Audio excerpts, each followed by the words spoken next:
പാർലമെന്റിൽ പുതിയ ഒരു ബില്ല് കൂടി അവതരിപ്പിക്കപ്പെട്ടിരിക്കുകയാണ്.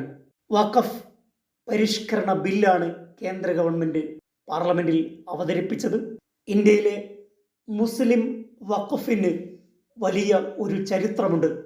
സ്വാതന്ത്ര്യലബ്ധിയോടെ ഇന്ത്യയിൽ വിഭജനം നടക്കുന്നു. വിഭജന കാലത്ത് തങ്ങളുടെ സ്വത്തുവകകൾ മുഴുവനും ഉപേക്ഷിച്ചുകൊണ്ടാണ് മുസ്ലിങ്ങൾ പാകിസ്ഥാനിലേക്ക് പോയത്.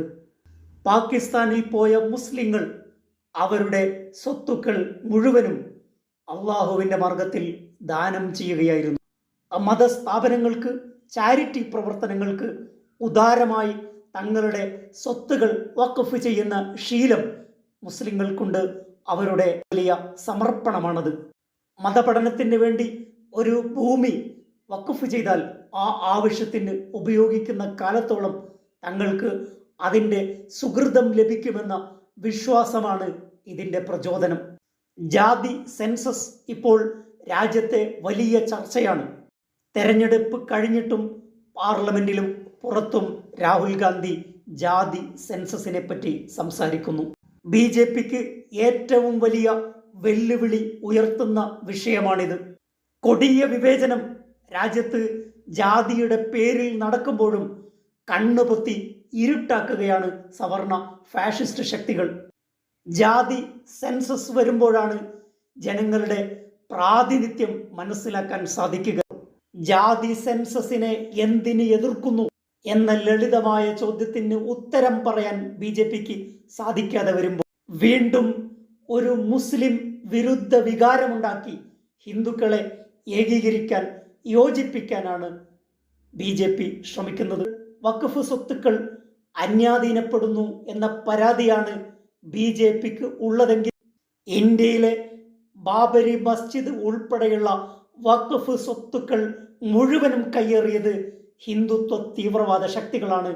ഇവിടെ ഭരിച്ച സർക്കാരുകളാണ്.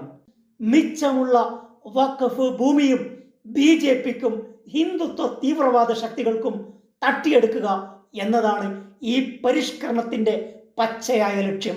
വഖഫ് ബോർഡിന് വഖഫ് സ്വത്തിന്റെ മേലുള്ള അധികാരങ്ങൾ അവസാനിപ്പിച്ച് നരേന്ദ്രമോദിക്കും BJP വഖഫ് സ്വത്തുക്കൾ പരസ്യമായി തട്ടിയെടുക്കാനുള്ള ഒരു നിയമമാണ് പാർലമെന്റിൽ അവതരിപ്പിക്കപ്പെട്ടിരിക്കുന്നത്.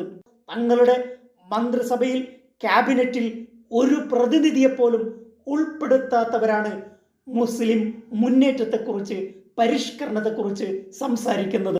ശിരോവസ്ത്രത്തിന്റെ പേരിൽ കർണാടകയിൽ നിരവധി വിദ്യാർത്ഥിനികൾക്ക് വിദ്യാഭ്യാസം നിഷേധിച്ച അതേ BJPയാണ് മുസ്ലിം സ്ത്രീകളുടെ പ്രാതിനിധ്യത്തെക്കുറിച്ച് സംസാരിക്കുന്നത്.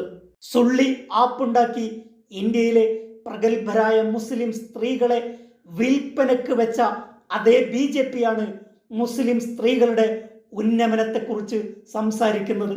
ഇന്ത്യയിലെ മുഴുവൻ വഖഫ് സ്വത്തുക്കളും തട്ടിയെടുക്കാൻ നരേന്ദ്രമോദി ആസൂത്രണം ചെയ്യുന്ന ഗൂഢ പദ്ധതിയാണ് വഖഫ് പരിഷ്കരണ ബിൽ. 10 വർഷത്തെ ചരിത്രത്തിൽ ആദ്യമായിട്ടാണ് ഒരു ബില്ല് സംയുക്ത പാർലമെന്റ് സമിതിക്ക് വിടുന്നത്. ഇപ്പോൾ അത് ജോയിന്റ് പാർലമെന്റ് കമ്മിറ്റിയുടെ മുമ്പിലാണ്. എല്ലാ പാർട്ടികളിലും പെട്ട പ്രതിനിധികളുടെ അഭിപ്രായം അറിഞ്ഞതിന് ശേഷം മാത്രമേ ആ ബില്ല് പാസാക്കാൻ സാധിക്കുകയുള്ളൂ. BJPയുടെ ഉദ്ദേശം വളരെ സ്പഷ്ടമാണ്. പൗരത്വ ഭേദഗതി ബിൽ പോലെ വഖഫ് ഭേദഗതി ബില്ലും ഹിന്ദു രാഷ്ട്ര സംസ്ഥാപനത്തിന് വേണ്ടിയുള്ള ഒരു ചുവടുവെപ്പാണെന്ന കാര്യത്തിൽ സംശയമില്ല. മറ്റൊരു വിഷയവുമായി അടുത്ത എപ്പിസോഡിൽ. Thank you for watching.